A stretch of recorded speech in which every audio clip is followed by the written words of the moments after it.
guys, Ramblin Bob here again with an update with the E3600LFP. Now, those of you who have been watching this series of this system know that this is our #1 system that we use for my workshop.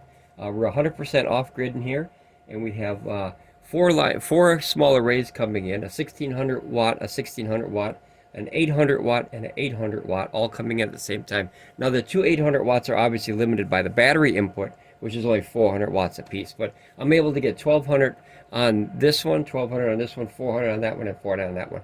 I wish I had better input, but you're always limited to the system that you have. And if you guys remember, I used to have all of these stacked on top of one very tall system, which is those daisy chained off port number 1 like this, and then into battery 1, and then battery 1 into battery 2 into 3, and then 3 into 4, you know, in like a daisy chain series. Okay, so I found out it worked fine, but there was a few drawbacks, and I think that has to do with the resistance. So voltage, the more it has to travel, the more the resistance fights, and what's known as a voltage sag. So I'm going to explain what happens, and like I said, it works fine, but I don't recommend it for everybody. So, and this is only my opinion, of course. This is just my test of my system, and I'm willing to put my system out there to see if you know, this works rather than other people risk their system. So let me move this real quick. Just adjust that a little bit. Okay, here. Okay, so when I had them all set up, I noticed that when the input of the solar was less than about 300 watts, it would charge the first two, like they'd be, you know, like flashing upwards in that light sequence. But the bottom two would not be flashing in that sequence. And I think that is, as the voltage continues to go down, that's where you get that voltage sag, I think. And this is only a theory. And then once I bumped the input up more than about 300, like 350, 400, something like that, then all 4 batteries, maybe it was even 400 to 500, I can't remember. But once I bumped the input up a little bit more, like when I charge with the AC, this is what I did for the test, is the AC. It would do the first 2 batteries, and then when I got up to a certain point, which is probably the resistance point, then the bottom 2 batteries would start to flash. And I think that's because the power has to like filter through the 2 batteries to get to that 3rd and 4th battery. So what I did is I went back to the 2-2 configuration, which is port 1 to battery, and then battery to battery, port 2 to battery, and battery to battery. And then I run that extra cable off one of the legs of those batteries that can power dump to another system. So I think I'm going to keep it this way for now. But as long as you have a draw that seems to be over, I'm not 100% sure what it was. I should have wrote it down. It seemed like it was somewhere between 3 and 5. It could be, you know, system different. I don't know. I only have one system to test. But it seems to be that there was a little bit of hesitation in the charging. Now, over time, the voltage ended up getting down to those batteries anyway, because, you know, it would trickle down there, you know what I mean? But it wouldn't charge. So basically, let me go back. I'm trying to explain it the best way. I'm not a professional, guys. I try to do my best here.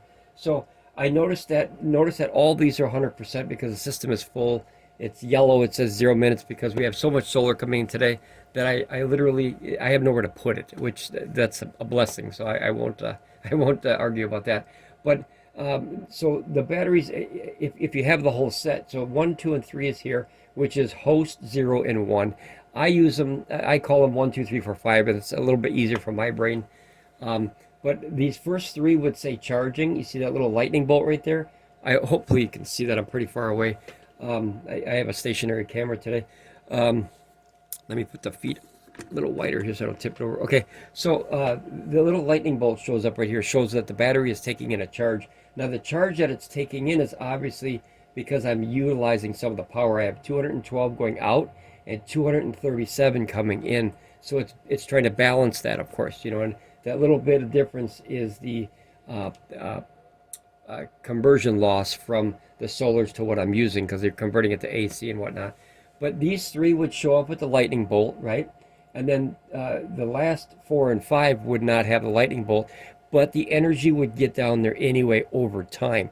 So basically over like the series of, you know, 4, 5, 6 hours, the 2 bottom batteries would tend to be different than the top three, if that makes sense to you. Like I said, I'm trying to explain it the best I can. Just in case other people want to try this, it's totally up to you. I'm not saying to do this, but it does work as long as you have your input and output high enough. And that also seems to work with your draw. Like, notice we're only using about 200 watts right now. And if you were to pull 200 watts, you would see the power, you know, the little lights on the batteries, they would be going downward, which is the correct configuration motion for the lights. And then those two would not always go down. They would stay like static like this. There'd be like 75% or 50% like that, and it would stay static, but it does trickle out the energy. So I think that is how the batteries can get misconfigured, as far as in a theory. They're not physically misconfigured, like they all have the same voltage because it all balances, but I think that's what throws this off. So I've had it this way now for about a week or so, and I no longer have those discrepancies even at low draws or low charging. So if you're going to do a higher, you know, 500 watts to 1,000, it seems to work just fine. I wish I remember the exact number. It's somewhere between 300 and 500 is where you see that not charge. Only oh, it's hard to explain. The energy is coming out of the batteries, but it's not showing it up here. You know what I mean? And then, you know, these would get a little bit off. So just a quick update.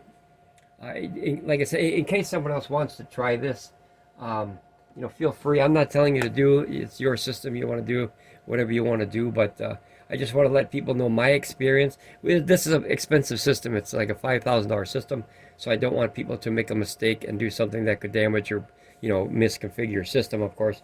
But long term, this is what I'm trying to do long term. I watched Jasonroid's video. I love his channel. Been watching it for years now. So this is the full 15,000 watt hour system. That is just an extra E1000 sitting there. And then notice over here we have a RUIXU 5,000 watt hour battery, server rack battery. So what I'd like to do long term is I would like to have, until I can get an all-in-one system, because with all-in-one you need all the special hookups and the fuses and the circuits and the T-fuses and all that stuff. But I'd like to do what Jasonroid did, is where he ran it off those batteries. So if I had a rack of those, like say I had 5 or 6 of those, I have one now, so I have a start, and I would like to hook it up through that external cord. If you guys remember this one here, this one, it's kind of, well, here, I'll pull it out this way, guys, so you can see it. It's kind of short here. So these are the XT60s, and then you can let me turn on a light real quick so you can guys see better. There. Now you got a lot more light here. So these are the XT60s that come out of that MJ32 plug, where you just pop that out, and then you could power dump from one system. Let me make sure that this thing is there we go. Okay, I had to adjust the brightness now. You know, so you can power dump from the batteries into another system. So I would like to put these together, fuse them, of course, like Jasonroid did, and then hook that to that server rack battery, and hopefully long term run this off a very large, or maybe 2 or something like that, stacks of these server rack batteries. So that's my plan. I don't know if it's going to work that way. It's obviously a lot of money. Those are like $1,000 a piece for those batteries. So that's not really a joke. It takes some time to save that kind of money for me. But I just wanted to kind of give a heads up and a reminder that I'm still out there trying to help people, you know, answer questions and things. I give my best educated opinion on all the systems. I've answered, or we've answered tons of questions about the system. I still, if I had to do it again, guys, 100% without a doubt, I would definitely get this E3600LFP. And as you can see, if I can kind of scroll on, as you can see, we have many. They're all the way to that way, right? And then they go up and down. But we have a lot of batteries here. And then if I can go this way, guys, as you can see, we do have many. So power stations I really enjoy, guys. Solar power has literally changed my life. That's not a joke. I'm not saying that just to say it. I don't use generators anymore. I have not in years. Now that these things are getting big enough to replace generators with, as you hear, nothing but a noise of a fan, You can sit next to them without worry. You can stand next to them. You can put them. My cat literally runs around it. Even though I don't recommend that, it seems to be very safe. She walks by it all the time. She does leave, as you can see, she leaves her toys on the floor, her little baby tennis ball and her little Nerf ball. She, Paul slaps them around the house, or the workshop when we're here. And then I got to clean them up all the time, so she always brings them. Well, Mrs. Ramblin Bob brings them from the house to here, and then they end up everywhere just to kind of keep the Miss Ramblin Bobcat at bay. That way she's occupied, But I just want to keep you guys up to date. I really love solar. I like it a lot. I hope your solar is going as positive as mine. Hopefully the solar gods are shining down and you're getting lots of rays and more importantly, free energy from the solar gods. That's awesome. I'm going to make another video very soon where I'm going to go through every single system that we have one by one, and I'm going to talk about what I liked and what I didn't like of each system, and most importantly, would I buy them again, knowing what I know now. There's many that I would buy again, and some I wouldn't for certain situations and things like that, and it's all a user style, you know what I mean? Like that power station is not for the same user as that power station. That's for the cold. This is for obviously like a house backup thing. It's hard to lift 80 pounds portable, where that's only like 40 pounds, so you can walk around with that. But I'm going to do it's going to be a very long video, and then we're going to have a live chat section, section where people can talk about their favorites, and me and Mrs. Ramblin Bob will be in the live chat, and we'll be able to answer questions if we can. We don't know everything, of course, but we never claim to. We just love solar power. All right, guys, I'll leave it at that. This is my update with the E3600LFP. As you can see, it's still working good. Let's double check real quick before we go. I'll look at the alarm record.